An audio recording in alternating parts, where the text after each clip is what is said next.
तीनों गोलमेज सम्मेलन में भाग लेने वाले भारतीय का क्या नाम था? महात्मा गांधी, सुभाष चंद्र बोस, जवाहरलाल नेहरू या फिर डॉक्टर भीमराव अंबेडकर और तेज बहादुर सप्रू। तो इसका राइट आंसर ऑप्शन डी है। डॉक्टर भीमराव अंबेडकर और तेज बहादुर सप्रू गोलमेज सम्मेलन 1, सेकेंड गोलमेज सम्मेलन और थर्ड गोलमेज सम्मेलन में भाग लेने के लिए लंदन गए थे। गोलमेज सम्मेलन के बारे में कुछ और भी हम फैक्ट्स जान जाते हैं।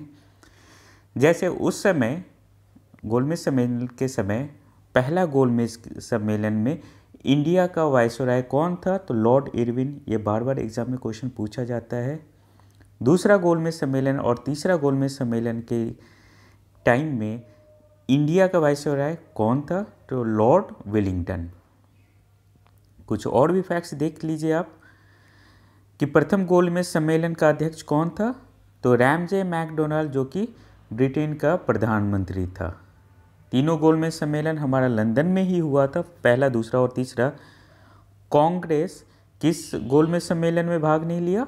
तो पहला और तीसरा में नहीं लिया। इसका मतलब यही निकलता है कि सिर्फ और सिर्फ सेकेंड गोलमेज सम्मेलन में कांग्रेस ने भाग लिया था। गांधी जी गोलमेज सम्मेलन में भाग लेने के लिए लंदन कब गए? तो 1931 में जो गोलमेज सम्मेलन हुआ, जिसका नंबर था दूसरा, उसी समय सिर्फ गांधी जी गोलमेज सम्मेलन में भाग लिए थे, पहला और तीसरा में भाग नहीं लिए थे। लास्ट बट इम्पॉर्टेंट, गोलमेज सम्मेलन कब हुआ? तो पहला गोलमेज सम्मेलन, टोटल 3 गोलमेज सम्मेलन हुआ था। पहला 1930 में, दूसरा 1931 में और तीसरा 1932 में हुआ था। ये क्वेश्चन था प्रीवियस ईयर एग्जाम में पूछे गए।